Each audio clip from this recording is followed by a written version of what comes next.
اب آج اگر تو سجدے کر رہا ہے یہ احسان مصطفیٰ کا ہے. آج اگر تیرے گھر میں تیری بیٹی کے سر پہ چادر ہے یہ احسان مصطفیٰ کا ہے. آج ایک ان پڑھ سے ان پڑھ مسلمان بھی ہو سے یہ تمیز ہے کہ یہ پانی نجس ہے یہ پانی پاک ہے. انگریز کتنا پڑھا لکھا لیکن اسے آج تک یہ تمیز نہیں آئی. ایک گاؤں کا ان پڑھ بھی ہوگا نا وہ یہ جانتا ہے کہ نجس کیا ہوتا ہے پاک کیا ہوتا ہے. یہ تمیز تجھے کس نے سکھائی؟ مصطفیٰ نے سکھائی نا. آج اگر تو سجدے کر رہا ہے یہ بھی احسان مصطفیٰ کا ہے نا. تو احسان کا بدلہ حل جزاء الاحسان الا الاحسان. جب تک احسان کا بدلہ نہیں چکاؤ گے تب تک نہ سجدے قبول ہیں نہ نمازیں قبول ہیں نہ حج قبول ہے نہ زکوٰۃ قبول ہے. تو یا رسول اللہ آپ کے احسان کا بدلہ کیسے چکاؤں؟ فرمایا میری آل سے محبت کر کے اظہار کر کے. محبت کا تقاضا کیا ہے؟ اگر مصطفیٰ خوش ہے تو میں اس کی خوشی میں خوش رہوں. اگر وہ غمگین ہے میں اس کے غم میں غمگین ہو جاؤں. تو جب جب آل رسول کے گھر میں غم ہوتا ہے تو ہمارے گھروں میں فرش ازاں بچھایا جاتا ہے. اور جب جب حسین کے گھر میں اصغر کی پیدائش ہوتی ہے اگر حسین کے چہرے پہ خوشی ہے تو حسین کے چاہنے والے کے چہرے پر بھی خوشی ہوتی ہے. اور مولا فرماتے ہیں شیعہ تو ہوتا ہی وہ ہے جس کے چہرے پہ مسکراہٹ ہو. فرمایا شیعہ علی کا چاہنے والا شہد کی طرح میٹھا ہوتا ہے. شہد خود بھی میٹھا ہے جو اسے چکھتا ہے وہ بھی میٹھا ہو جاتا ہے. تو فرمایا شیعہ ایسا ہے یہ جس محفل میں بیٹھتا ہے اس محفل میں مٹھاس کو پھیلا دیتا ہے. اور یہ جملہ میں ہمیشہ ممبر سے کہتا ہوں. مولا فرماتے ہیں جس کے چہرے پہ مسکراہٹ نہیں مرجھایا ہوا چہرہ.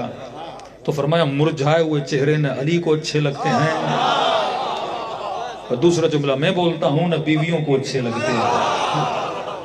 تو علی والے کے چہرے پہ ہمیشہ کیا ہوتی ہے؟ مسکراہٹ ہوتی ہے. تو یہ مختصر جواب ہے. آج کے بعد کوئی بھی اعتراض کرے کہاں جا رہے ہو جواب کیا دینا؟ اجر رسالت ادا کرنے جا رہا ہوں. مسجد میں نمازیں پڑھی وہ قبول تب ہوں گی جب اجر رسالت ادا کرو گے. حج کر کے آؤ گے قبول تب ہوگا جب اجر رسالت ادا کرو گے. تو مجلس نہیں یہ اجر رسالت ہے جو ہم یہاں پہ ادا کرنے آتے ہیں.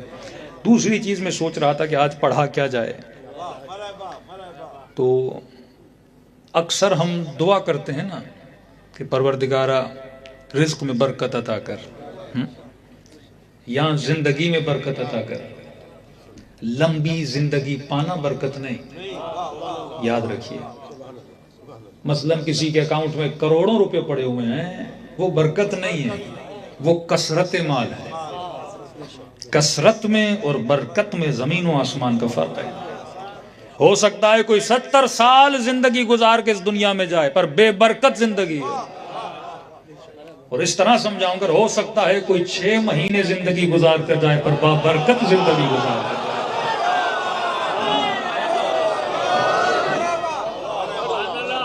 کم سے کم ہے پر برکت کتنی زیادہ ہے. مجھے کسی نے کہا کہ اس محلے میں جتنی برکت ہے وہ علی اصغر کے جھولے کے صدقے میں ہے. تصور کرے زندگی کتنی کم ہے. کہ فرماتے ہیں جب جناب علی اصغر کی والدہ رو رہی تھی اور کہہ رہی تھی پروردگارہ میرا بیٹا لڑ نہیں سکتا تو امام حسین نے کہا کہ میں تیرے اصغر کو اپنے اکبر سے بڑھا دوں گا. ہر واقعے کا ایک ٹرننگ پوائنٹ ہوتا ہے. اکثر لوگ شیعہ بنے 2 چیزوں کی وجہ سے. یا جناب سیدہ کی وجہ سے لوگ شیعہ بنتے ہیں یہ ٹرننگ پوائنٹ ہے جہاں سے لوگوں کو ہدایت ملتی ہے. یا واقعہ کربلا میرے چوتھے امام فرماتے ہیں یزیدیت کے چہرے کو اگر کسی نے بے نقاب کیا ہے تو علی اصغر نے بے نقاب کیا. کیونکہ اگر جناب علی اکبر کو شہید کیا جوان تھے جوان کے مقابلے میں آ گئے بوڑھے تھے بوڑھوں کے مقابلے میں آ گئے. کل کوئی بول سکتا تھا حسین سے دشمنی تھی حسین کے بھائیوں سے دشمنی تھی حسین کے بیٹے سے دشمنی تھی. لیکن مولا فرماتے ہیں 6 مہینے کے بچے سے تو دشمنی بنتی ہی نہیں ہے نا. 6 مہینے کا بچہ نہ میدان میں آ سکتا ہے نہ اسے لڑائی بنتی ہے. تو اکثر لوگ جو تاریخ کربلا کو پڑھتے ہیں وہ جب علی اصغر کی شہادت پہ پہنچتے ہیں وہ چاہے ہندو ہو وہ چاہے مسلم ہو وہ بنی امیہ کے چہرے سے نقاب اتارنے والی شخصیت کا نام ہے علی اصغر. کہ کربلا میں حسین کا مقابلہ کرنے والے انسانیت کے درجے سے بھی گر چکے تھے اور انہوں نے قتل علی اصغر کے بعد یہ ثابت کیا کہ ہم انسان نہیں بلکہ ہم حیوان سے بھی بدتر ہیں. عمر کم ہے پر عمر با برکت ہے. یہ سب سے بڑا پیغام دیا جناب علی اصغر نے کہ لوگوں اس تصور میں نہ رہو کہ خدا 100 سال زندگی دے، اس کھوج میں نہ رہو کہ اللہ کروڑوں دے. دعا یہ کیا کرو جتنا دے برکت والا دے. کوئی یہ کہے کہ خدا مجھے 10 بیٹے دے 15 بیٹے دے پر برکت نہ ہو تو فائدہ کیا؟ لوگ فخر کرتے تھے ہم بیٹوں والے ہیں، مصطفیٰ کا مذاق اڑاتے تھے. اللہ نے اس کو بیٹے نہیں دیے. اللہ نے کہا ہم تجھے ایک دیں گے پر کوثر دیں گے. برکت والی بیٹی تجھے عطا کریں گے. کہ آج ہند ہو یا سندھ ہو، چلے جائیے پوری کائنات میں کوئی ایسا گاؤں دکھائیے جو یہ بولا جائے مثلاً فلاں صحابی کی اولاد رہتی ہے. ایک گاؤں مجھے دکھا دیجئے.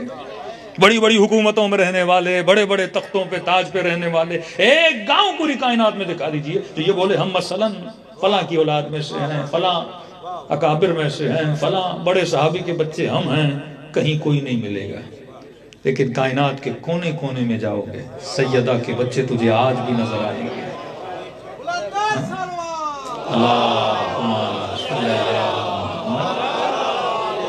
یہ کسی تنزیہ پہلو میں بات نہیں کر رہا ہے کہ حقیقت بیان کر رہا ہوں کہ آپ کو نسل سیدہ ملے گی. اسے کہتے ہیں حالانکہ بی بی کی عمر کتنی ہے؟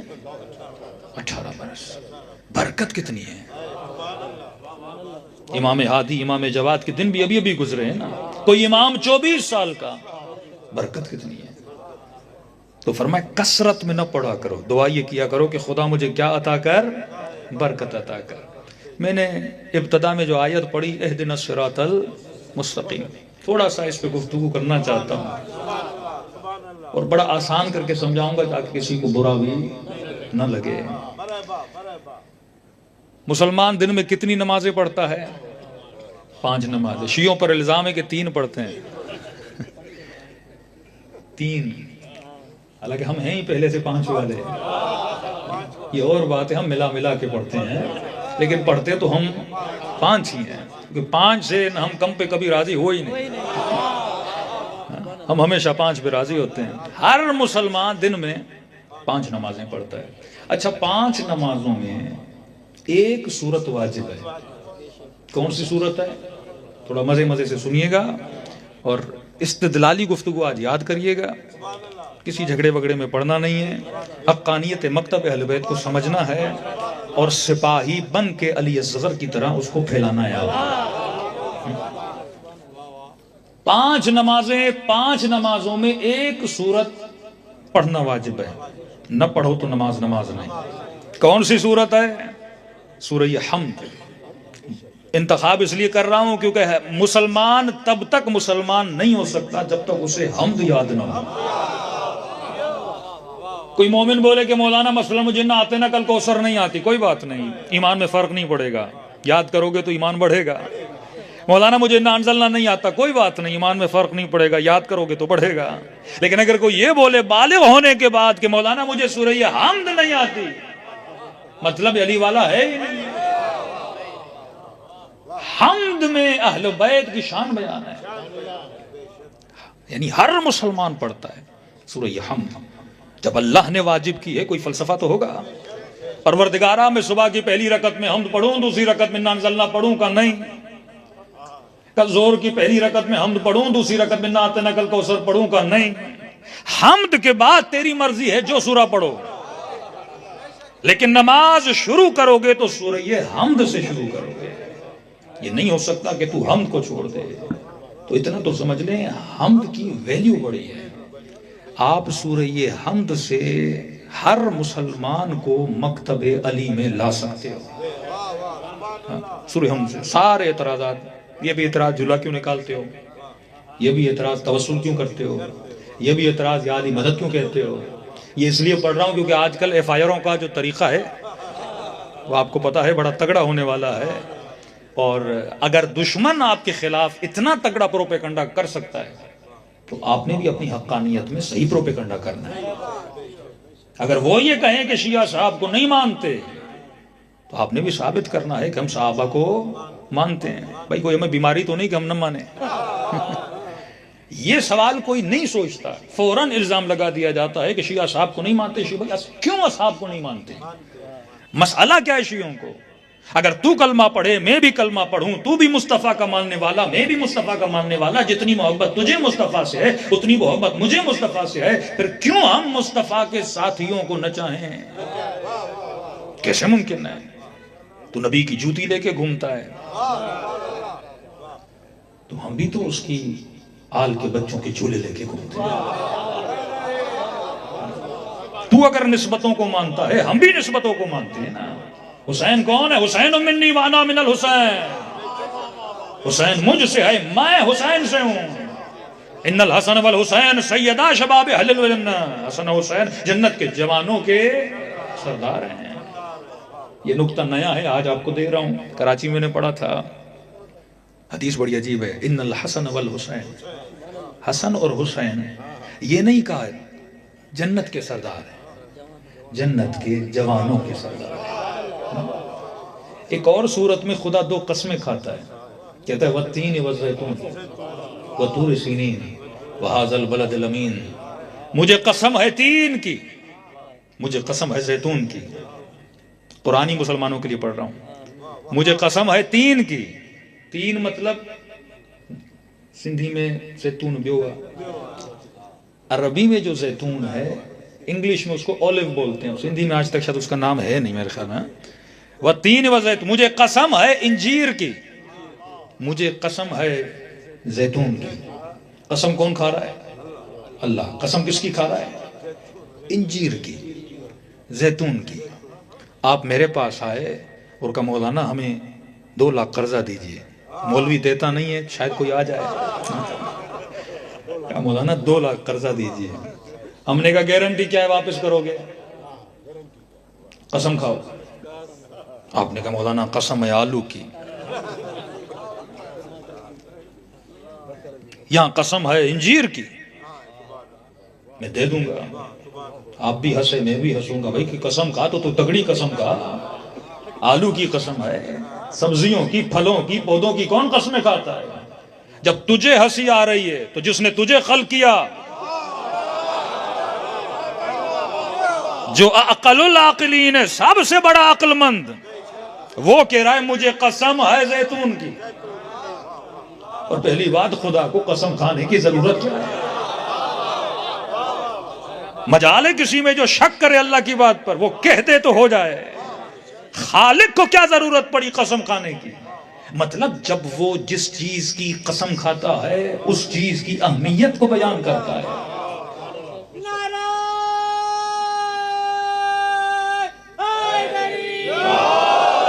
کہ کبھی کہے اے میرے حبیب جن گلیوں میں تو گھومتا تھا ان گلیوں کی قسم ہے، کبھی کہے تیری زلفوں کی قسم ہے.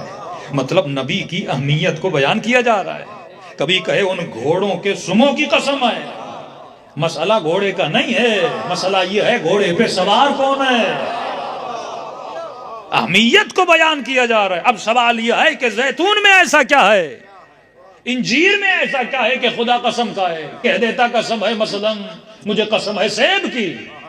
پھل تو پودے بھی بہت زیادہ ہیں، لیکن انجیر کی قسم کھا رہا ہے، زیتون کی قسم کھا رہا ہے. میرے چھٹے امام سے پوچھا مولا زیتون میں ایسا کیا ہے، انجیر میں ایسا کیا ہے؟ امام فرماتے ہیں زیتون سے مراد زیتون نہیں ہے، انجیر سے مراد انجیر نہیں ہے.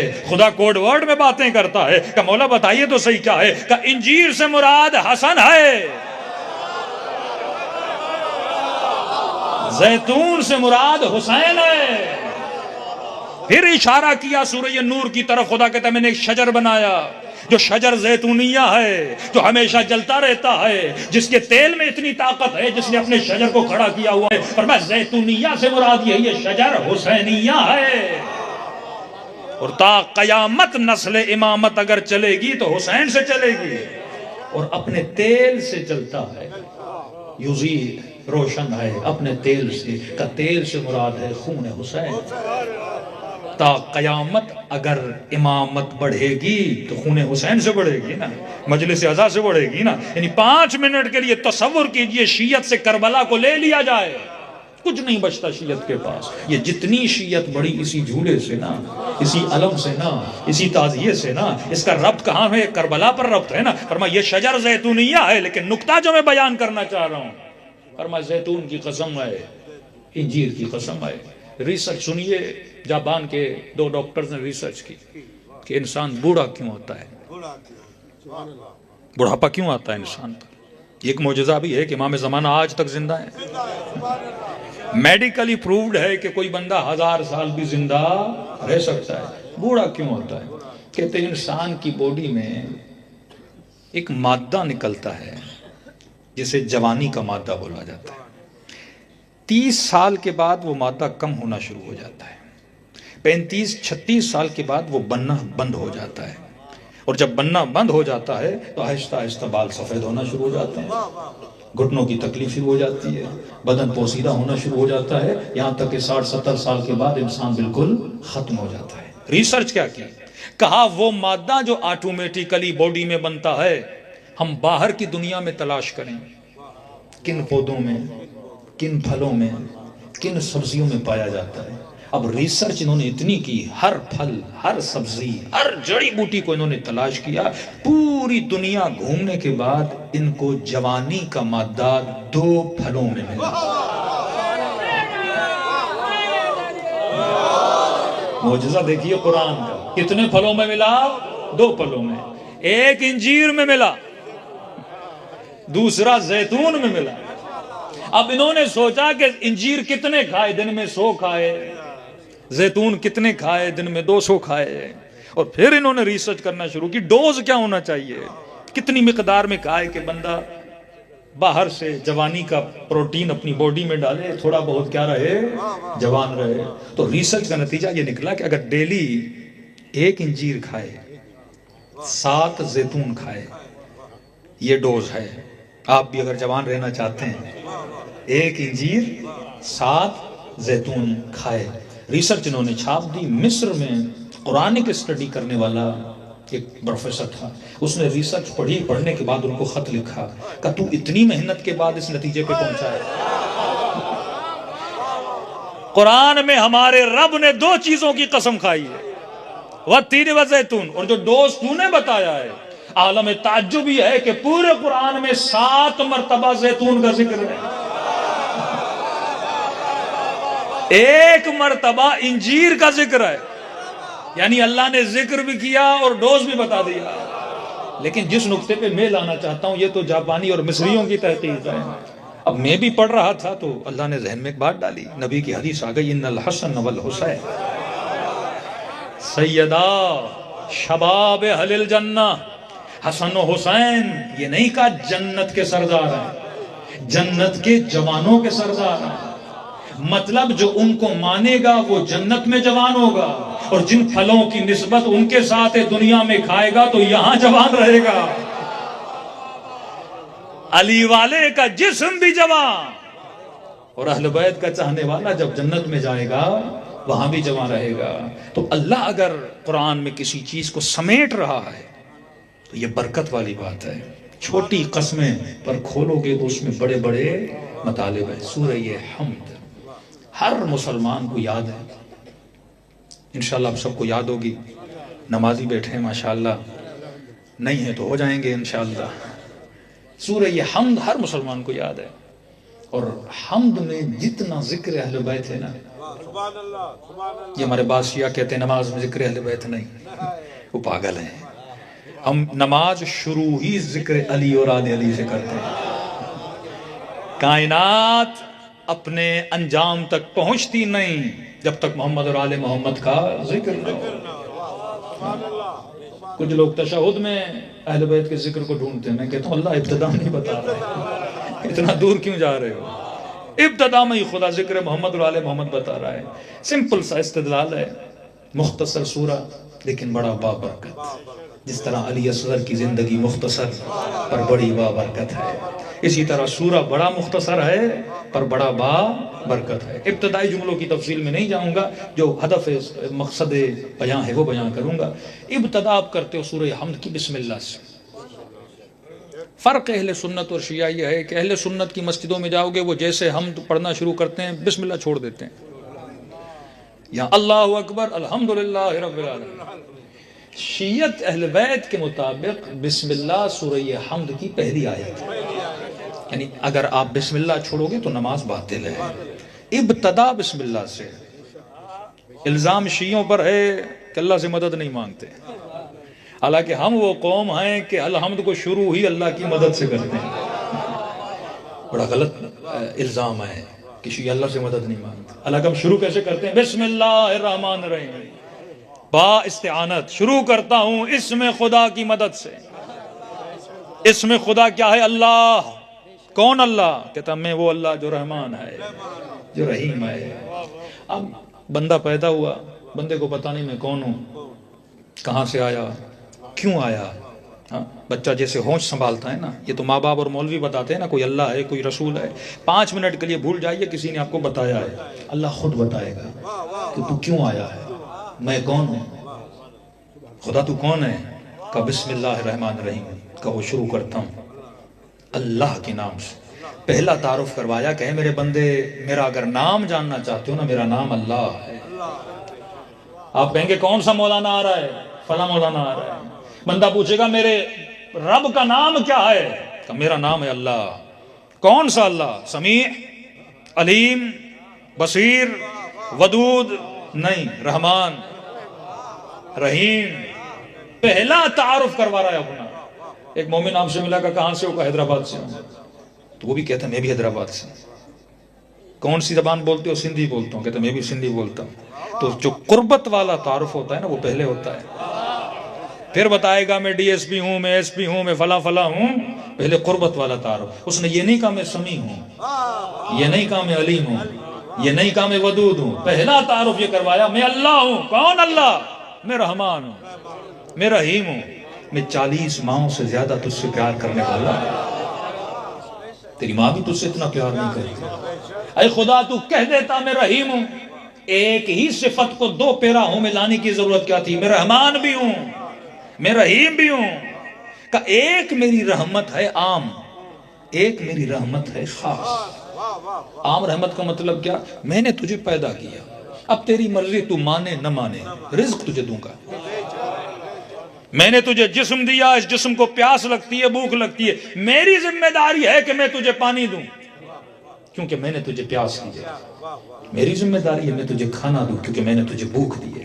اب تو مانے یا نہ مانے، چاہے بت کو سجدہ کرے یا مسجد میں مجھے سجدہ کرے، رزق میں تجھے ضرور دوں گا۔ یہ نہیں کہ بادل اگر آسمانوں پہ چھا جاتے ہیں اور بارش کرنے پر آتے ہیں، میں بادلوں کو یہ کہوں کہ بادل فلاں کے گھر میں برسنا کیونکہ علی والا ہے، اور فلاں کے گھر میں نہ برسنا کیونکہ یزید والا ہے۔ نہیں، کہوں گا سب کے گھروں پہ برسنا کیونکہ میں رحمان ہوں، میری رحمت عام ہے۔ یہ نہیں کہ یزید نے اگر مولا حسین کو قتل کیا ہے میں اسے کھانا نہ دوں، نہیں، رزق دینا ہر اس کو میری ذمہ داری ہے جس کو میں نے بدن دیا ہے۔ لیکن پہلی منزل رحمان ہے۔ گدھے کو بھی دیتا ہوں، گھوڑے کو بھی دیتا ہوں، بلی کو بھی دیتا ہوں، مکھی کو بھی دیتا ہوں، تجھے بھی دیتا ہوں۔ یہ کوئی کمال نہیں ہے، کمال یہ ہے کہ میں رحیم بھی ہوں۔ ایک میری رحمت خاص ہے جو ہر کسی کو عطا نہیں کرتا، جو میرا خاص بندہ ہوتا ہے اس پر نازل کرتا ہوں۔ کتنے لوگ ہیں آپ کے محلے میں، لیکن رحمت خاص یہ ہے کہ میں نے تجھے فرش حسین پہ بلایا، یہ رحمت خاص ہے۔ کتنے تھے کوفے میں رہنے والے، لیکن خط حبیب ابن مظاہر کی طرف روانہ، یہ رحمت خاص ہے۔ کتنی مرتبہ حسین ابن علی ابن سعد کی طرف پیغام بھیج رہے ہیں، لیکن ہر اپنے خیمے سے اٹھ کے حسین کی طرف آتے ہیں، یہ رحمت خاص ہے۔ میں ہر کسی کو علی والی ماں نہیں دیتا، یہ رحمت خاص ہے۔ میں ہر کسی کو ہدایت نہیں دیتا، یہ رحمت خاص ہے۔ رحمت خاص کے بھی ریزن ہے، تو یاد رکھنا میں رحمان بھی ہوں، میں رحیم بھی ہوں۔ مانو نہ مانو تیری ضرورتوں کو پورا کرنا میرا کام ہے، لیکن اگر مانو گے تو میری کچھ خاص رحمتوں کو ہے۔ حاصل کرنا شروع کر دو گے. جیسے جیسے قرب ملتا جائے گا ویسے ویسے رحمت خاص ملتی جائے گی. جیسے جیسے صبغت اللہ بنتے جاؤ گے, رنگ علی میں ڈھلتے جاؤ گے, رنگ خدا میں ڈھلتے جاؤ گے, ویسے ویسے میں تجھے منا اہل البیت بناتا جاؤں گا. یہ رحمت خاص ہے.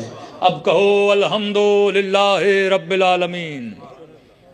تمام حمد ہے, تمام تعریف ہے. کس کے لیے؟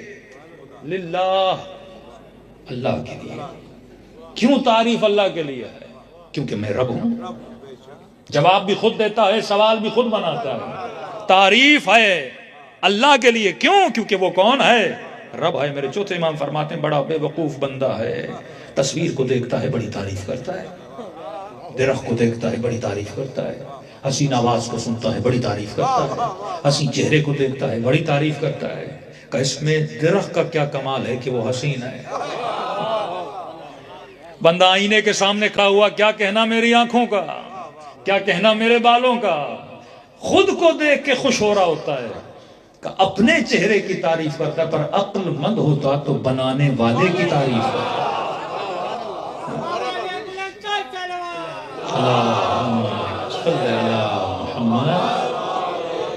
یہ بالکل ایسے ہے کہ آپ نے مجھے اپنے گھر میں دعوت دی, سامنے بریانی رکھی, مختلف کھانے رکھے, کسٹر رکھے, اور ہم نے کھانا شروع کر دیا. اور میں نے کہا کیا کہنا سوئیوں کا, کیا کہنا بریانی کا, کیا کہنا مرغی کا, کیا کہنا چرغے کا. بندہ دیکھتا رہا, تعریف مرغے کی کرے جا رہا ہے, تعریف چاولوں کی کرے جا رہا ہے. اور سوال تو کرے گا بھائی بنایا تو میں نے ہے, رحمت تو میں نے کی ہے. مرغی تو ایسے ہی گلیوں میں گھوم رہی تھی, میری بیوی کی محنت ہے, اتنا لذیذ بنایا ہے, دودھ تو باہر بھی مل رہا تھا, اس کی محنت ہے, اس نے اس میں ذائقہ دیا ہے. تو فرمایا کھانے کی تعریف نہ کیا کرو, جس نے بنایا ہے اس کی تعریف کیا کرو. تعریف اس کی ہوتی ہے جو کریٹر ہے.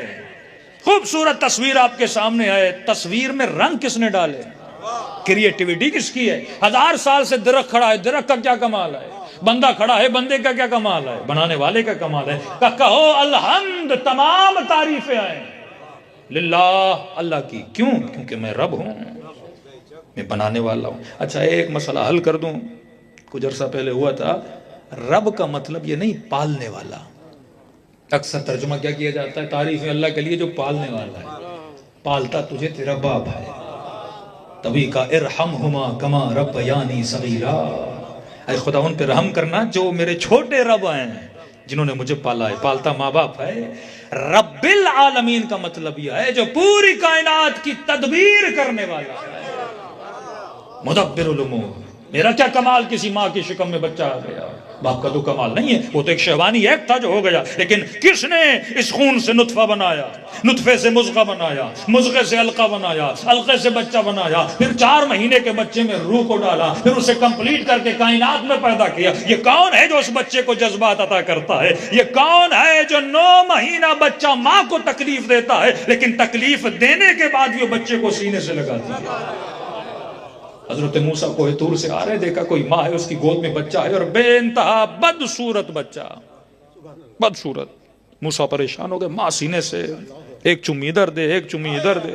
موسیٰ پریشان, بچہ دیکھو تو مجھے پسند بھی نہیں آ رہا, یہ ماں کیسے چمیاں دے رہی ہے. اللہ کو کہا پروردگارا تو بڑا عجیب ہے, یہ بچہ اس ماں کو کیسے پسند آ رہا ہے. کہا موسیٰ میں نے اس کے دل میں محبت ڈالی. تھوڑی دیر کے بعد کا موسیٰ ذرا دیکھ, وہی ماں بچے کو پھینک کے چلی گئی. کہ اب میں نے محبت کو نکال دیا. پھر کا موسیٰ اب دیکھ, پھر وہ بچے سے لپٹ گئی. 9 مہینہ یہ بچہ ماں کو تکلیف دیتا ہے. 9 مہینہ پیدا ہوتا ہے اور زیادہ تکلیف دیتا ہے. پیدا ہونے کے بعد جب تک یہ بڑا نہیں ہوتا نا, کبھی گندگی صاف کرے, کبھی روتا ہے, ماں کے سینے سے دودھ پیتا ہے, کتنی تکلیف ہے, لیکن ماں پھر بھی اسے کیا کرتی ہے, پسند کرتی ہے. کہ یہ میری رحمت کا اثر ہے جو میں نے اس کے دل میں ڈالا ہے. اگر یہ تدبیر نہ ہوتی کائنات کی, کوئی ماں اپنے بچے کو بڑا نہ کرتی. میں رب ہوں, تبھی ساری تعریفیں کس کے لیے ہیں, اللہ کے لیے ہے. رب کیوں ہوں, تو رب کیوں ہے, تو نے مجھے بنایا کیوں. اکثر لوگ کہتے ہیں اللہ نے پیدا کیوں کیا. کہ الحمدللہ رب العالمین, پھر کہا الرحمن الرحیم، اگر میں رحمان نہ ہوتا کبھی تجھے پیدا نہ کرتا، اگر میں رحیم نہ ہوتا کبھی رحمت للعالمین کو نہ بھیجتا، اگر میں رحیم نہ ہوتا کبھی تجھے حسین نہ دیتا، اگر میں رحیم نہ ہوتا کبھی علی جیسا امام نہ دیتا۔ یہ میری رحمت کا صدقہ ہے کہ میں نے تجھے 14 عطا کیے ہیں، یہ میری رحمت کا صدقہ ہے کہ میں نے سیدہ جیسی خاتون کائنات کو عطا کیا ہے، یہ میری رحمت کا جلوہ ہے۔ ہم تعریف ہے اللہ کی کیونکہ وہ رب ہے۔ رب کیوں ہے؟ کیونکہ وہ رحمان ہے، رحیم ہے۔ کہ اب میرا تعارف ہو گیا، اب ہے تیری ڈیوٹی، تجھے کیا کرنا ہے؟ ایسی ڈیوٹی، ایسا رٹا جو روز لگواتا ہے، مفتی بھی پڑھتا ہے، مولوی بھی پڑھتا ہے، عام بندہ بھی پڑھتا ہے، نہ پڑھو تو نہ نماز ہے، نہ عبادت ہے، نہ ایمان ہے۔ تعارف اپنا کروایا، اللہ ہوں، رحمان ہوں، رحیم ہوں، رب ہوں۔ رب کیوں ہوں؟ کیونکہ رحمان ہوں، رحیم ہوں۔ اب کہا کہ تیری ڈیوٹی کیا ہے؟ مانگ مجھ سے، اہدنا پروردگارا۔ 3 ڈیوٹیز خدا نے بتائی ہیں، پہلے 2 الزامات ہیں، پھر ایک دعا ہے۔ 2 الزامات کیا ہیں؟ کہ بول ایاک نعبد و ایاک نستعین۔ عمران خان کا مشہور جملہ، ایاک نعبد و ایاک نستعین، جملہ بڑا پیارا ہے۔ واقعاً کوئی اس کو سمجھ لے تو بندگی کے معیار پہ اتر آئے۔ آیت اللہ العظمیٰ بہجہ جب نماز میں ایاک نعبد کہتے تھے تو چیخ کر روتے تھے، ایاک نستعین۔ اس جملے کو جس نے سمجھ لیا وہ بندگی کے معیار پہ پورا اتر گیا۔ 2 شرطیں ہیں، 2 دروازے ہیں، پہلے ان دروازوں میں داخل ہو جا، پھر دعا کر اہدنا۔ جب تک یہ 2 عقیدے صحیح نہیں تب تک دعا قبول نہیں۔ اور انہی 2 جملوں کے ذریعے شیعوں کو بلیم بھی کیا جاتا ہے، انہی 2 جملوں کے ذریعے سے بولا جاتا ہے لیاد باللہ شیعہ شرک کرتے ہیں، انہی 2 جملوں کے ذریعے بولا جاتا ہے کہ خدا نخواستہ یہ قوم کافر ہے۔ جب تک ہم ان 2 جملوں کو نہیں سمجھیں گے، جب تک اس کے مفہوم کو عوام تک نہیں پہنچائیں گے، پھر تو یہ فائروں کا سلسلہ تو چلتا رہے گا جب تک مکتب کا دفاع کرنا نہیں سیکھو گے۔ کربلا میں بچے نے اپنے طریقے سے دفاع کیا، جوان نے اپنے طریقے سے دفاع کیا، بیویوں نے اپنے طریقے سے دفاع کیا۔ آج یہ تیری ڈیوٹی ہے، صرف شیعہ بننا ڈیوٹی نہیں ہے۔ شیعہ بنو، شیعہ بننے کے ساتھ ساتھ مکتب کا دفاع کرو۔ زبان کے ذریعے سے کر سکتے ہو کرو، قلم کے ذریعے سے کر سکتے ہو کرو، آواز کے ذریعے سے کر سکتے ہو کرو، کتابت کے ذریعے سے کر سکتے ہو کرو، جتنے ذرائع ہیں ان کو استعمال کرو۔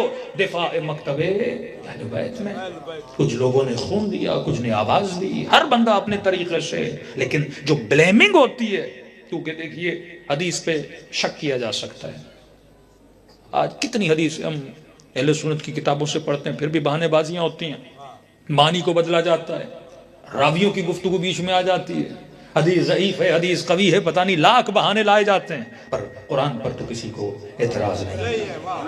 وہ قرآن کی صورت جو ہر مسلمان پر واجب ہے، دن میں 5 نمازوں میں بار بار پڑھے گا، جب تک سمجھے گا نہیں تب تک اسے اپنی زندگی کا اسے ہدف کا پتہ نہیں چلے گا۔ پہلا ترجمہ کہو ایاک نعبد، حصر ہے، تیری عبادت کرتا ہوں تو بنتا نعبد ایاک، پہلے ورب آتا تیری عبادت کرتا ہوں، لیکن حصر کیا تیری ہی عبادت کرتا ہوں، مطلب تیرے علاوہ عبادت کسی کی نہیں ہے۔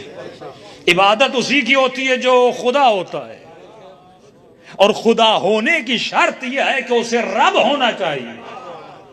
رب کا مطلب مدبر الامور، پالنے والا نہیں، تدبیر کرنے والا۔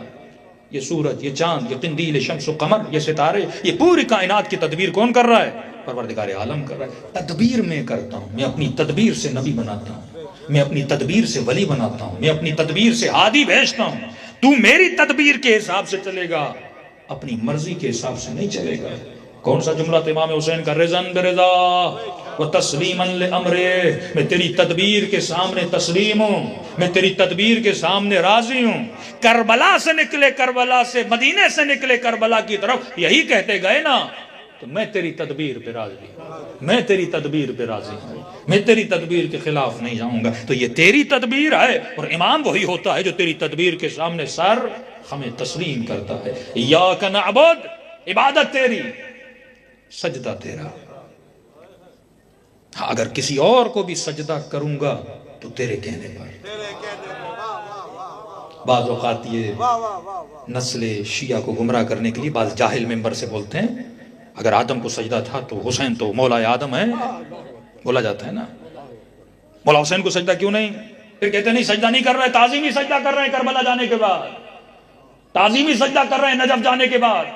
جب ملائک آدم کو سجدہ کر سکتے ہیں تعظیمی سجدہ، تو ہم کیوں مولا علی کو نہیں کر سکتے؟ بندہ خدا تعظیمی سجدہ حکم خدا سے کیا جاتا ہے، مرضی سے نہیں۔ کیوں رسول نے کہا کہ اگر سجدہ تعظیم والا بھی جائز ہوتا میں بیویوں کو کہتا شوہروں کو سجدہ کریں۔ بات مولا علی کی نہیں ہے، بات ادب و احترام کی۔ پھر ماں باپ کو سجدہ ہوتا نا، باپ سے بڑا کس کا مقام ہے؟ ماں کے قدموں میں جنت، اس سے بڑا کس کا مقام ہے؟ لیکن ہم نہیں کر سکتے کیونکہ حکم نہیں ہے۔ یوسف کے بھائیوں کو حکم ہوا تو یوسف کے سامنے سجدہ تعظیم کیا۔ ہاں حکم خدا آ جائے جس کے لیے بھی آئے بندہ سجدہ کرے گا، لیکن اللہ کا حکم نہیں تو حکم کے علاوہ ہم نہیں چل سکتے۔ شیعہ ہوتا ہی وہی ہے جو علی سے پہلے قدم اٹھاتا نہیں ہے۔ جہاں علی کا قدم وہاں علی کے چاہنے والے کا قدم ہوتا ہے۔ انا عبد من عبید محمد، علی محمد کے غلاموں میں سے غلام ہے۔ میں دیکھتا ہوں پہلا میرا نبی کیا کرتا ہے، پھر علی وہی کام کرتے ہیں۔ تو عبادت صرف کس کی ہے؟ اللہ کی، وحدہ لا شریک، جس کی عبادت میں کسی کو شریک نہیں کر سکتا۔ کیوں؟ کیونکہ وہ احد ہے، کیونکہ وہ صمد ہے، کیونکہ وہ لم یلد ہے، کیونکہ وہ لم یولد ہے۔ مطلب یہ اللہ ہونے کی صفات ہیں۔ اللہ وہ جو کسی سے پیدا نہ ہو، کوئی اس سے پیدا نہ ہو، کوئی اس کی برابری نہ کر سکے، طاقت میں، علم میں، کسی بھی چیز میں کوئی اللہ کی برابری نہیں کر سکتا۔ اگر کسی کے وجود میں تجھے اس کی رحمت نظر آ رہی ہے تو اس کا مظہر تو ہے۔ مظہر خدا بہت ہیں لیکن خدا کوئی نہیں ہے۔ اب وہ رحیم ہے، مجھے کیسے پتا چلے کہ اس کی رحمت کیسی ہے؟ کہ میرے مصطفیٰ کو دیکھ۔ وہ کریم ہے، مجھے کیسے پتا چلے اس کا کرم کیسا ہے؟ تو اللہ کی نور کی جو شعائیں ہیں اگر کہیں سے اس کا نظارہ دیکھ سکتے ہو وہ وجہ مصطفیٰ اور آل مصطفیٰ ہے۔ تو پہلا جملہ یاد رکھیے، ایاک نعبد، عبادت صرف کس کے لیے؟ اللہ کے لیے۔ دوسری چیز وَإِيَّاكَ نستعین، بہت بڑا ہتھیار ہے وہابی ملوں کا۔ اے خدا تیری ہی عبادت کرتے ہیں اور تجھ ہی سے مدد مانگتے ہیں۔ آیت پڑھی، ترجمہ کیا، مجمع ہکا بکا، تجھ ہی سے مدد مانگتے ہیں۔ کہا یہ سارے مشرک ہیں جو مصطفیٰ سے مدد مانگتے ہیں، جو مرتضیٰ سے مدد مانگتے ہیں، جو گلیوں اور کوچوں میں ملتے ہیں تو کہتے ہیں یا علی مدد۔ کہ یہ صراحتاً قرآن کی آیت کا انکار ہے۔ ترجمہ واقعاً یہی ہے، 1 انچ میں ترجمے سے پیچھے نہیں ہٹوں گا، قرآن ہے۔ اور بات یہ ہے کہ اللہ نے یہ ذکر کیوں کیا؟ اہمیت موضوع سمجھیے۔ ایک تو سورہ حمد کی اہمیت میں نے بتا دیا آپ کو، مختصر سورہ لیکن بڑا بابرکت ہے۔ پہلے اپنا تعارف کرایا، 2 دیواروں کا حصار لگایا، عبادت بس میری، وَإِيَّاكَ نَسْتَعِينُ، میں مدد کس سے مانگتا ہوں؟ بس تجھ سے مانگتا ہوں۔ میں یہاں پہ ایک کھڑکی کھولوں گا، بھائی عبادت کس سے؟ بس خدا سے۔ لیکن یہ ڈائریکٹ مولا علی پہ کیوں آتے ہیں؟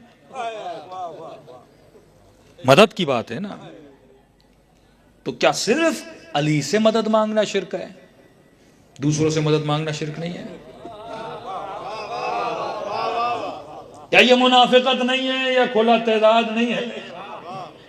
صرف علی والی بات آپ کو بری کیوں لگتی؟ 5 منٹ کے لیے ہم مان دیتے ہیں کہ مثلا مولا علی سے مدد نہیں مانگنی چاہیے، آپ کے نظریے پہ چلتے ہیں، قرآن کا یہی ترجمہ لیتے ہیں اور کہتے ہیں کہ اے خدا عبادت بس تیری، مدد بس تجھ سے مانگیں گے، کسی سے نہیں مانگیں گے، بس تجھ سے مانگیں گے، محمد سے نہیں مانگیں گے، علی سے نہیں مانگیں گے، تھوڑا اور نیچے بھی تو آؤ، ڈاکٹر سے نہیں مانگیں گے، امی سے نہیں مانگیں گے، ابا سے نہیں مانگیں گے. بائک چلاتے چلاتے گر گیا، پاؤں ٹوٹ گیا، کسی کو مدد کے لیے نہیں بلاؤں گا. کپڑے لوں گا مارکیٹ سے، درزی کے پاس نہیں جاؤں گا. کسی نے کہا یہ آپ کیسی باتیں کر رہے ہیں؟ ایک بہت بڑے مولوی صاحب نے کہا کہ یہ کیسی باتیں شیعہ کر رہے ہیں کہ ڈاکٹر سے نہیں، اس سے نہیں، اس سے نہیں، انگریز سنیں گے تو کیا بولیں گے، ہنسیں گے ان پہ. تو میں نے کہا انگریز یہ بھی بات سن کے آپ کی ہنستے ہیں کہ حدیث ہے کہ مکھی آدھی چائے میں چلی جائے پوری ڈبو کے نکالو. اس پہ انگریز نہیں ہنستے. آپ کو انگریز ہماری باتوں پہ ہنستے ہوئے دیکھتے ہیں. بھائی قرآن کی آیت ہے، خدا کہہ رہا ہے مدد بس مجھ سے. یہ بس جو خدا نے لگائی ہے، بس کہاں تک جاتی ہے؟ صرف اگر میں نے اللہ سے مدد مانگنی ہے تو پیدا ہوتے ہوئے میں ماں سے مدد کیوں مانگ رہا ہوں؟ بچپن میں ماں مدد کرے، پھر تھوڑا بڑا ہوں تو باپ مدد کرے، پھر آگے بڑھوں بیمار ہو جاؤں تو ڈاکٹر مدد کرے، پھر گھر بنانے کے لیے جاؤں تو انجینئر مدد کرے. تو ایک دائرہ تو بناؤ نا، کہاں کہاں اس سے مدد مانگنی ہے اور کہاں کہاں ان سے مدد مانگنی ہے. مردہ سے نہیں مانگ سکتے، زندہ سے مانگ سکتے ہیں. بات حمد میں نہ مردہ کی ہے نہ زندہ کی ہے، بات حمد ہے مدد کی. پھر جب تم بریکٹ نکالتے ہو اس سے مانگ سکتے ہو تو پھر تو وہ تو تشریح ہو گئی نا. یہ تو ہر انسان کو پتا ہے کہ بندہ مجبور ہے فطرتاً زندہ رہنے کے لیے بدن کا محتاج ہوں، اور بدن اگر سروائیو کرے گا تو کبھی گندم کا محتاج. بھوک لگے تو میری مدد کون کرے گی؟ روٹی کرے گی نا. کمزور ہو جاؤں تو وٹامنز کی مدد ہوگی. بیٹا چلنے کے لیے باپ کا محتاج ہے. اسی طرح مختلف امور میں مختلف لوگ مدد کرتے ہیں. تو پھر اس ترجمے کا کیا ہوگا؟ ایاک نعبد و ایاک نستعین، تیری ہی عبادت کرتا ہوں، تجھ ہی سے مدد مانگتا ہوں. میں نے بار بار کہا کہ قرآن کا اگلا جملہ پچھلے جملے کی تشریح کے لیے ہوتا ہے. تدبیر کائنات اللہ کرتا ہے، فطرت اس نے مجھے دی. اس فطرت کا کوئی انکار نہیں کر سکتا کہ بندہ بیمار ہو تو کس کے پاس جائے گا؟ جو علم رکھتا ہے. بندہ کسان اور زمین پہ زمینداری کرنا چاہے تو کسی ہاری سے مدد مانگے گا. لیکن پروردگارا اس کا مطلب کیا ہے کہ ایاک نعبد و ایاک نستعین کا اگلا جملہ پچھلے جملے کی تشریح کرتا ہے. پہلا جملہ کیا ہے؟ تیری ہی عبادت کرتا ہوں، اور اس عبادت میں تجھ ہی سے مدد مانگتا ہوں. ویسے تو ہر امر میں اللہ کی مدد ہے نا، انڈائریکٹ. میرا دل دھڑک رہا ہے، کس کی مدد سے؟ اللہ کی مدد سے. اگر اس کا ارادہ نہ ہو تو نہ سانسیں چلیں نہ دل کی تپش چلے نا. پوری کائنات ہاتھ اٹھ رہا ہے تو اس کی مدد انڈائریکٹلی مدد شامل ہے، ڈائریکٹلی مدد شامل ہے. لیکن یہاں پر مدد عبادت ہے کہ بندے خدا ہر کام میں تجھے کوئی اور مدد کر سکتا ہے، لیکن بندگی میں مدد صرف میں کروں گا. بت تیری مدد نہیں کرے گا. بندگی سکھانا میرا کام ہے، ہدایت دینا میرا کام ہے. ہدایت تجھے بندے نہیں دے سکتے، ہدایت رب دیتا ہے. عبادت کا سلیقہ، نماز کیسے پڑھوں، حج کیسے کروں، بندگی کیسے کروں، سجدہ کیسے کروں، یہ سب کون بتائے گا؟ میں بتاؤں گا. میرے علاوہ تجھے کوئی اور نہ سکھا سکتا ہے نہ بتا سکتا ہے. اب بندہ ہندو ہو، کمیونسٹ ہو، ایتھیسٹ ہو، اللہ کو مانتا ہی نہیں، بیمار ہویا کوئی بھی مدد کر سکتا ہے، سڑک پہ گرا کوئی بھی مدد کر سکتا ہے. لیکن ہدایت کون دے گا؟ ڈاکٹر دے سکتا ہے ہدایت. علی کا دروازہ کوئی غیر دکھا سکتا ہے؟ اس دروازے تک کون بتائے گا آنے کا؟ میں بتاؤں گا. امت تجھے ہدایت نہیں دے گی، تیرا خالق تجھے ہدایت دے گا. تو ایاک نعبد، عبادت بس میری، اور اس عبادت میں مدد کون کرے گا؟ میں کروں گا. جی خدایا، یا اللہ مدد. اب بتا کیسے کروں تیری بندگی؟ اب تو بتا کیسے کروں تیری بندگی؟ یہ مفتی نہیں بتائے گا، یہ حمد بتائے گی. کہ کہو اہدنا الصراط المستقیم.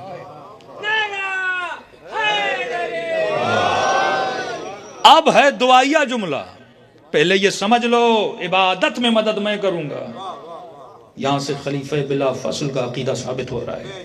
کہو اہدنا، ہدایت کر، صراط المستقیم، سیدھے راستے پر. پہلا تو یہ بتایا راستہ سیدھا. مومن بھی سیدھا ہوتا ہے، ٹیڑھا نہیں ہوتا. کئی لوگ میں نے سنے کہتے ہیں مولانا یہ والے بھی اچھے لگتے ہیں وہ والے بھی اچھے لگتے ہیں، یہ ٹیڑھا بن رہا ہے کہ مومن سیدھا ہوتا ہے، راستہ ایک، اصولوں کا پکا، انتخاب کا سچا، اس کے انتخاب میں اعوجاج نہیں ہوتا، ٹیڑھا پن نہیں ہوتا، کلی ایڈریس بتایا، اہدنا، مجھ سے مانگ، ہدایت کر، جواب خود دے رہا ہے، ہدایت کہاں سے ملے گی؟ مدد کر رہا ہے نا اپنی بندگی میں، ہدایت ملے گی صراط المستقیم، سیدھا راستہ۔ اب آپ نے کہا مولانا کہاں رہتے ہیں؟ کسی نے کہا کراچی میں، کلی ایڈریس بتا دیا آپ کو۔ بھئی کراچی میں کہاں رہتے ہیں؟ اللہ نے پہلے بتایا کلی ایڈریس، اس کو کہتے ہیں عام پھر خاص، پہلے عام جملہ دیتا ہے پھر اس کی تخصیص کرتا جاتا ہے۔ پہلے کہا کہ میں ایڈریس کا نام ہے صراط المستقیم، سیدھا راستہ۔ پروردگارہ یہ سیدھا راستہ ہے کہاں؟ کہاں ملے گا؟ کس گلی میں ملے گا؟ کس گھر سے ملے گا؟ کس در سے ملے گا؟ دیکھیے میں سورہ ہم سے باہر نہیں نکلا، سورہ ہم سے بیان کرتا جا رہا ہوں، کیونکہ یہی سورہ ہے جیسے ڈیلی ہم کیا کرتے ہیں، ریپیٹ کرتے ہیں۔ پورا ایڈریس بھی اللہ نے کہاں دینا ہے؟ سورہ یہ حمد میں دینا ہے، اہدنا، ہدایت کر، صراط المستقیم، سیدھے راستے پر۔ پروردگارہ یہ راستہ ہے کیسا، دکھتا کیسا ہے؟ کہا کہ صراط الذین انعمت علیہم، سیدھا راستہ۔ کون سا سیدھا راستہ؟ ان کا راستہ جن پر میں نے اپنی نعمتوں کو نازل کیا۔ میں نے کراچی میں سورہ ہم کی تفسیر پڑھی، ایاک نعبد اور ایاک نستعین پہ تو دھڑا دھڑ مجھے انہوں نے جواب دیے، یہ آگے آج تک کسی نے جواب نہیں دیا، کوئی جواب ہی نہیں بنتا ان کے پاس۔ کون سا راستہ؟ صراط الذین، ان کا راستہ جن پر نعمتوں کو نازل کیا۔ یہ جملہ بھی اتنا ہی مبہم ہے جتنا ایاک نستعین والا۔ نستعین سے بول دیا نا فولاً، یہ مشرک، یہ کافر، تشریح نہیں کرتے۔ یہاں پر بھی یہی ہے، فوراً مولوی مفتی فل سٹاپ لگاتا ہے اور خوشی کے مارے بولتا ہے دیکھو ان کا راستہ جن پر اللہ نے نعمتوں کو نازل کیا، اور خود بتاتا ہے کون نعمت والے؟ کہتا ہے وہ جو نبی کے ساتھ تھے، وہ جنہوں نے رشتہ داریاں کی، وہ جنہوں نے مال کی مدد کی، کسی نے جان دی۔ یہ آپ کیسے بتا رہے ہو؟ خدا کو بتانا چاہیے۔ نعمت والا تو ہر وہ بندہ ہے جس نے محمد کا کلمہ پڑھا۔ یہ جرنل جملہ ہے، ان کا راستہ جن پر میں نے نعمتیں نازل۔ واللہ اگر خدا یہی تک سورہ ہم کو ختم کر دیتا تو مسلمانوں میں تفرقہ ہو جاتا۔ بندہ پوچھتا خدا نعمت والوں کا راستہ کہاں جن پہ میں نے اپنی نعمتیں نازل کی؟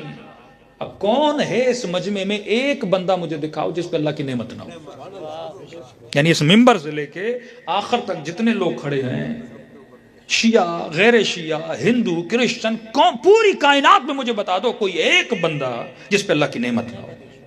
سانس لے رہے ہو اس کی نعمت، آنکھوں سے دیکھ رہے ہو اس کی نعمت، بول رہے ہو اس کی نعمت، رزق کھا رہے ہو اس کی نعمت، چلتے ہو اس کی نعمت، عدم سے وجود میں لایا یہ اس کی نعمت ہے۔ ارے ایک مکھی بھی اگر پرواز کر رہی ہے تو رب کی نعمت میں ہے۔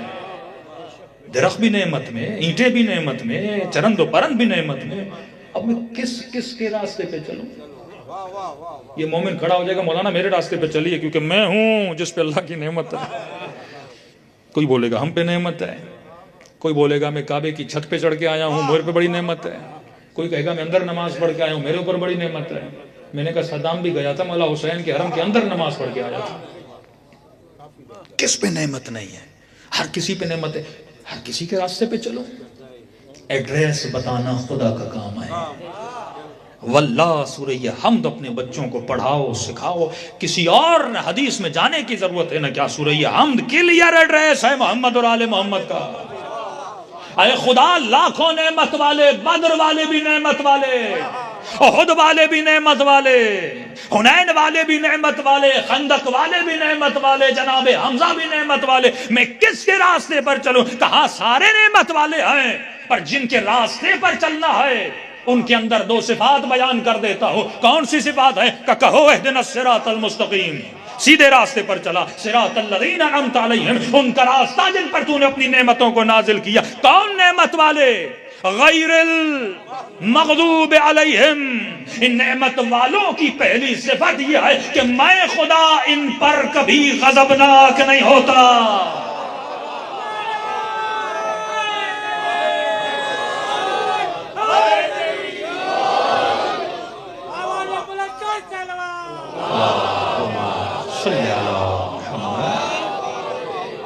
قرآن سے دشمنی، خدا کے کلام سے دشمنی، تعصبات میں آ کر ہدایت کے راستے کو تم یلغار کر رہے ہو. وہ نعمت والے، پہلی صفت، میں ان پہ کبھی کبھی کبھی غضبناک نہیں ہوا. لفظ کبھی ذہن میں بٹھا دیں، میں کبھی بھی ان پر غضبناک نہیں ہوا. سوال وہ کب غضبناک ہوتا ہے؟ سمجھیے، جب بندہ اس کی نافرمانی کرتا ہے. کل میں اپنا کلپ دیکھ رہا تھا سوشل میڈیا پہ جنگ احد کا. میں نے کہا کچھ ایسے تھے جو بھاگ گئے، کچھ ایسے تھے جو ثابت قدم. نیچے کمنٹ لکھے ہوئے تھے تم شیعوں کا کیا جائے، اللہ نے معاف کر دیا. تم عجیب قوم ہو، آج تک معاف نہیں کر رہے بھاگنے کو. میں نے کہا ہماری مجال، خدا معاف کرتے اور شیعہ معاف نہ کرے، رسول معاف کرتے اور شیعہ معاف نہ کرے. میں نے کہا جب معاف ہی کیا تھا پھر ذکر کیوں کیا؟ بات معافی کی نہیں ہے، معاف تو آدم کو بھی کیا. آج تک کیا تو اپنے ممبروں سے نہیں پڑھتا کہ آدم نے ترک اولا کیا؟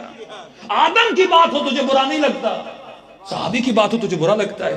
کیا صحابی انبیاء سے افضل ہیں؟ خدا خود ذکر کرتا میرے آدم نے ترک اولا کیا، جو کہا تھا اس پہ عمل نہ کیا، میں نے سزا دی اسے. بعد میں کہا فَتَلَقَّى آدَمُ رَبِّهِ بِكَلِمَاتٍ فَتَابَ عَلَيْهِ، میں نے معاف کر دیا. ذکر کرنے کا مطلب طنز نہیں ہوتا، ذکر کرنے کا مطلب توہین نہیں ہوتا. یہ قرآن ہے. اگر قرآن نے ذکر کیا تو شیعہ بھی ذکر کر رہا ہے، تمہیں برا کیوں لگ رہا ہے؟ سورہ حدید میں اللہ ذکر کرتا ہے. بھاگے تھے، معافی مانگنے آئے، میں نے کہا مصطفیٰ بخش دے، وعدہ لے دوبارہ نہ بھاگے. مطلب ذکر کرنے کا مطلب یہ ہوتا ہے اللہ کو اس عمل پر غصہ تھا. جب بندہ نافرمانی کرتا ہے تو اللہ اس پہ غضبناک ہوتا ہے، لیکن وہ رحمان و رحیم بھی ہے، معاف بھی کر دیتا ہے. میں نے گناہ کیا، آپ نے گناہ کیا، کہا جاؤ توبہ کرو. گناہ ریت کے ذروں سے زیادہ ہوں، درخت کے پتوں سے زیادہ ہوں، آسمان کے ستاروں سے زیادہ ہوں. میں ارحم الراحمین ہوں، اما یجیب المضطر اذا دعا، مانگو میں معاف کر دیتا ہوں. لیکن یاد رکھنا جب تو نے خطا کی تھی اس وقت میں غضبناک تھا. کون نعمت والے؟ جن پہ میں کبھی غضبناک نہیں. مطلب یہ وہ ہیں جو کبھی بھاگے نہیں، یہ وہ ہیں جنہوں نے کبھی گناہ نہیں کیا، یہ وہ ہیں جنہوں نے کبھی سرکشی نہیں کی. ہاں سارے نعمت والے ہیں، یہ بھی نعمت والا، تو بھی نعمت والا، سارے نعمت والے. لیکن کون سا نعمت والا؟ ایسا نعمت والا جس نے مجھے کبھی غضبناک نہیں کیا، جس نے مجھے کبھی غصہ نہیں دلایا. میں غصہ کب کرتا ہوں؟ جب میرا بندہ میری نافرمانی کرتا ہے. میں کہتا ہوں مسلمانوں جاؤ ڈھونڈو کون ہیں جنہوں نے کبھی 100 نام لاؤ، پھر 100 ناموں کو دیکھو، اگر کسی نے کبھی بھی اللہ کو غضب نہ کیا اس نام کو مائنس کرو، پھر دوسرا، پھر تیسرا، اس طرح نام لاتے جاؤ لاتے جاؤ لاتے جاؤ. چند بچیں گے اور وہ وہی ہیں جو انعمت علیہم والے ہیں. دلیل میں آپ کی زبان سے دوں گا. اگر کسی نے 40 سال بت پرستی کی،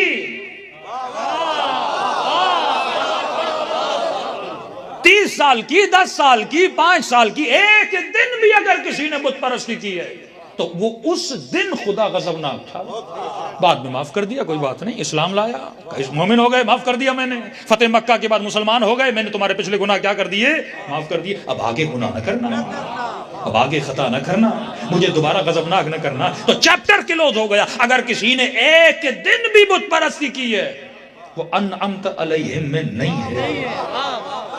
جس کا نام آئے سامنے لقب لگتا ہے رضی اللہ عنہ، لیکن جب علی کا نام آتا ہے کرم اللہ وجہہ، ارے علی کیوں کرم اللہ کسی اور کو بنا دو؟ کہ نہیں بنا سکتے؟ کا کیوں؟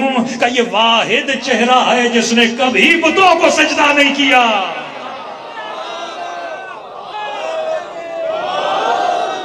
اہدنا، ہدایت دے. ہدایت مانگ بھی رہا ہے اور اس راستے کا انکار کر رہا ہے.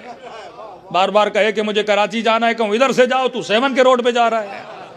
راستہ بتا رہا ہوں ادھر. نہیں، ہدایت چاہیے پر راستے اس سے جاؤں گا کبھی نہیں ملے گی، کیونکہ سیدھا راستہ ہے، الٹا نہیں ہے، گھوم کے نہیں جا سکتے. ایک ہی راستہ ہے، سیدھا راستہ ہے. اہدنا الصراط المستقیم، سیدھا راستہ. صراط الذین انعمت علیہم، جن پر نعمتوں کو نازل کیا. کون سے نعمت والے؟ جن پہ میں کبھی غضبناک نہیں ہوا، جو ہمیشہ مجھے راضی کرتے ہیں، ہر حال میں مجھے راضی کرتے ہیں. یہ جملے سنو جب مولا حسین کہتے ہیں رضا برضا، تیری رضا پہ راضی. یا ایھۃ النفس المطمئنہ ارجعی الی ربک راضیۃ مرضیہ. اب جاؤ قرآن کی دوسری آیتوں میں اس کی تفصیل وہاں پر بیان ہے. فرمایا فاطمہ بضعۃ منی، میرے جگر کا ٹکڑا ہے. ان اللہ یغضب لغضبها، خدا اس کے غضبناک ہونے سے غضبناک ہوتا ہے. کسی بچے نے اچھا سوال کیا، کہا غیر المغضوب یہ وہ ہیں جن پہ خدا کبھی غضبناک نہیں ہوتا. میں نے کہا مجھے کیسے پتا چلے اللہ کس پہ غصہ ہوتا ہے؟ اللہ جسم رکھتا ہے؟ میں نے کہا نہیں.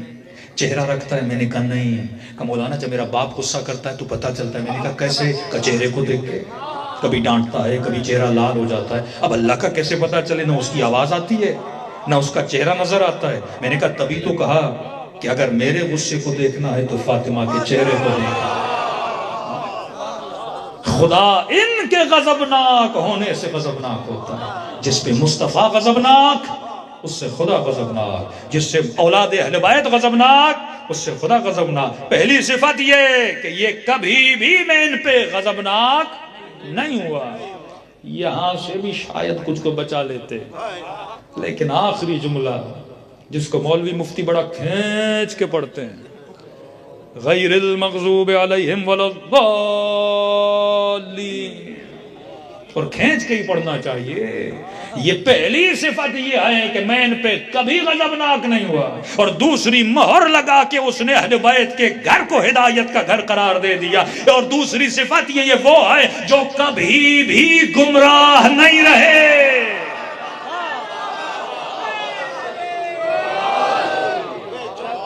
ایک دن بھی گمراہ نہیں رہے.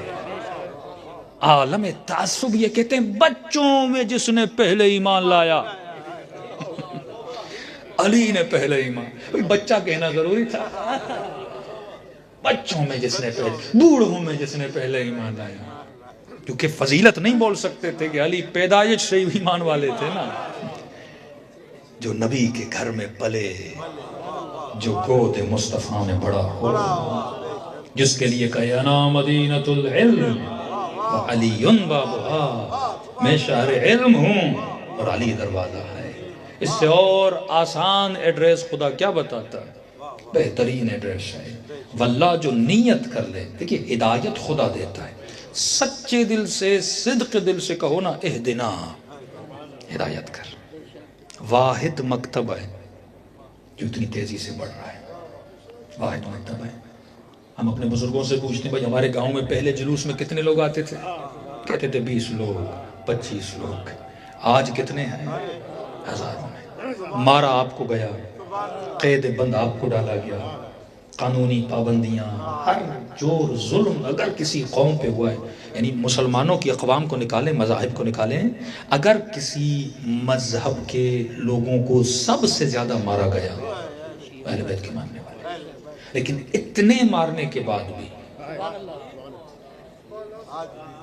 آج بھی باقی ہیں.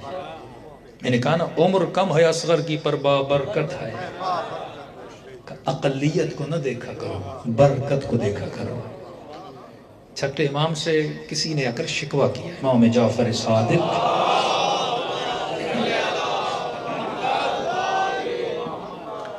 کہ مولا لوگ ہمیں تانے دیتے ہیں، تم 3 4 لوگ 5 لوگ اور ہم اتنے زیادہ. مولا نے بڑی پیاری مثال دی. امام نے کہا کثرت کو نہ دیکھا کرو، برکت کو دیکھا کرو. مثال امام کی ہے، میں اپنے طریقے سے بتا رہا ہوں. امام نے کہا کہ بکری سال میں کتنے بچے دیتی ہے؟ ٹی ڈی بکری کی بات نہیں ہے، نارمل بکری 2 بچے، چلو ٹی ڈی بھی ہو تو 4 بچے دیں گے، لیکن نارمل ریشو کاؤنٹ کیا جاتا ہے نا، 2 بچے کا کتیا کتنے بچے دیتی ہے؟ مثال امام کی ہے، چھٹے امام فرمائے کتنے بچے دیتی ہے؟ کہا مولا بڑے دیتی ہے۔ کہا کہ کتے ذبح ہوتے ہیں؟ نہیں۔ بکرے کتنے ذبح ہوتے ہیں؟ یعنی سال میں 2 بچے دیں، اور عید قربان پہ ہر گلی کے سامنے 1 بکرا لیٹا ہوتا ہے۔ کٹتے بھی سب سے زیادہ ہیں، پیدا بھی کم ہوتے ہیں۔ مولا مثال سے سمجھا رہے ہیں کہ سمجھ تیری حقیقت کیا ہے۔ کٹتے بھی سب سے زیادہ ہیں، مرتے بھی سب سے زیادہ ہیں، پیدا بھی کم ہوتے ہیں، اور کا کتے پیدا بھی زیادہ ہوتے ہیں، کٹتے بھی نہیں ہیں۔ امام نے کہا ایک بات بتا، کہیں پر تو نے دیکھا 400 کتے ایک ساتھ جا رہے ہوں؟ کتوں کا جھرمٹ، 500 کتے 600 کتے ساتھ جا رہے ہوں؟ کہ نہیں مولا۔ کہ بکریاں دیکھی ہیں؟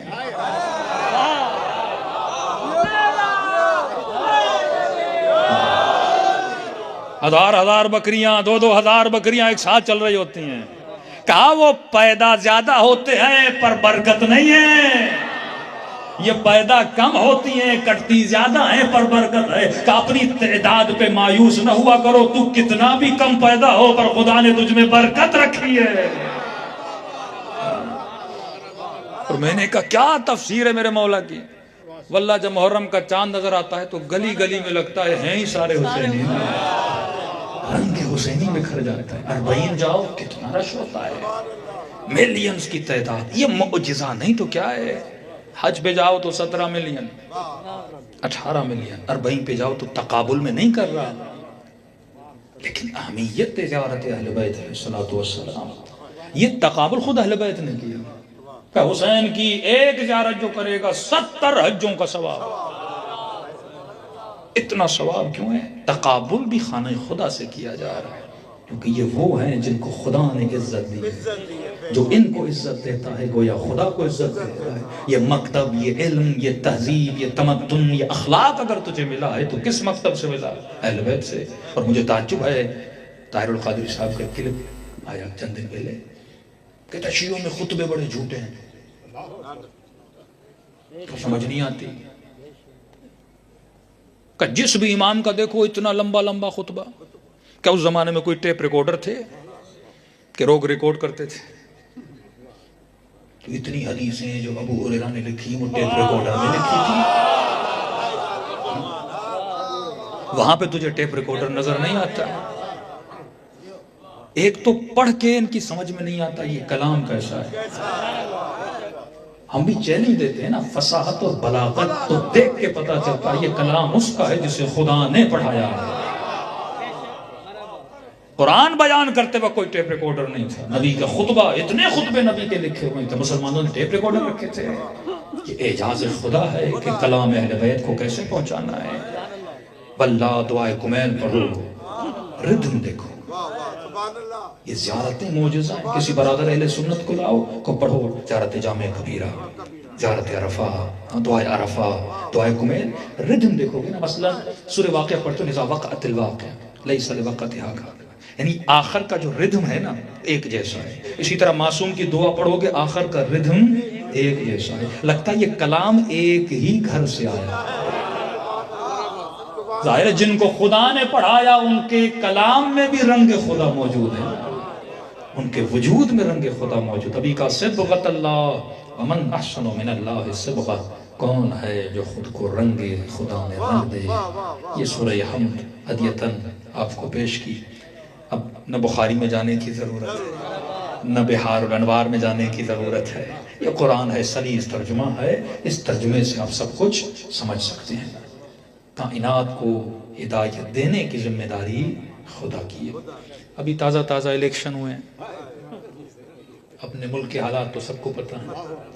ہمارے الیکشن کم سلیکشن زیادہ ہوتا ہے۔ تو میں ایک جملہ کہنے کی اگر اجازت ہو تو کہہ دوں کسی بڑے نے کسی بڑے سے پوچھا کہ آپ الیکشن ہونے کیوں نہیں دیتے؟ ہوتے بھی ہیں تو پھر سلیکشن کیوں کرتے ہو؟ جو بندوں نے چنا اسی کو آنے دو۔ کہ دیکھو مجبوری ہے۔ کیسی مجبوری؟ کہ دیکھو لوگ ان پڑھ ہیں، لوگ جاہل ہیں، ان کو کیا پتا کس کو لانا ہے۔ جمہوریت کا تو پتا ہے نا، لوگ کہتے ہیں مولانا جمہوریت کیا؟ میں نے کہا جمہوریت یہ ہے ایک عالم کھڑا ہو جائے، ایک شرابی کھڑا ہو جائے، ٹھیک ہے؟ عالم کو 10 پڑھے لکھے لوگ ووٹ دیں اور ایک شرابی کو 100 چرسی ووٹ دیں۔ میں نے کہا جیتے گا کون؟ 100 چرسی والا۔ کہتا یہ جمہوریت ہے۔ لوگوں کیا پتا، 2000 دے دیے، 3000 دے دیے، موٹر سائیکل دے دی، کئیوں کو ملی ہوں گی۔ اس الیکشن میں سنا ہے بہت بانٹی گئی ہیں موٹر سائیکلیں، اور بندے نے موٹر سائیکل کی خاطر ووٹ دے دیا۔ کہ لوگوں میں شعور ہی نہیں ہے کہ حاکم کون ہو۔ ہم پڑھے لکھے ہیں، بات بھی صحیح ہے، تو لہٰذا ہم پیچھے سے سیٹ کرتے ہیں کہ کون سا بندہ ہے پڑھا لکھا صحیح بندہ، ملک کے فائدے میں آئے، تو اسی لیے سلیکشن ضروری ہے۔ تو میں نے کہا ٹھیک ہے، لوگ جاہل ہیں، قرآن بھی یہی کہتا ہے اکثرہم لا یعلمون، اکثریت علم نہیں رکھتی۔ کہ ہم شیعہ تو پہلے سے اسی کے قائل ہیں، ہم نبی کے جانے کے بعد سے کہہ رہے ہیں الیکشن نہ کرو، سلیکشن کرو۔ تو جاہل ہے تو سلیکشن نہیں کر سکتا، سلیکشن کا حق خدا کو ہے۔ انی جاعل فی الارض خلیفہ۔ یہی فرق شیعہ اور سنی ہے۔ شیعہ کہتا ہے الیکشن نہ کراؤ کیونکہ ہمیں نہیں پتا، الیکشن کرا کے کبھی یزید آ جاتا ہے، ہاں کبھی بنو عباس آ جاتے ہیں، کبھی بنو امیہ آ جاتے ہیں، کبھی عثمانی حکومتیں آ جاتی ہیں۔ ہم کہتے ہیں سلیکشن کراؤ، اور سلیکشن کا حق اگر کسی کو ہے تو خدا کو ہے۔ آدم کو اس نے بنایا، نوح کو اس نے بنایا، ابراہیم کو اس نے بنایا، اور رسول کے بعد ہمارا عقیدہ ہے، ہر مسلمان کو اپنا عقیدہ مبارک ہو، ہم کہتے ہیں ہمارا عقیدہ یہ ہے کہ نبی کے بعد ہدایت کی اگر ذمہ داری ہے، میں نہیں چنوں گا، اللہ مجھے بتائے گا، جس نے کہا انا مدینۃ العلم وعلی بابھا، اے حبیب تو شہر علم ہے اور علی ابن ابی طالب اس کا دروازہ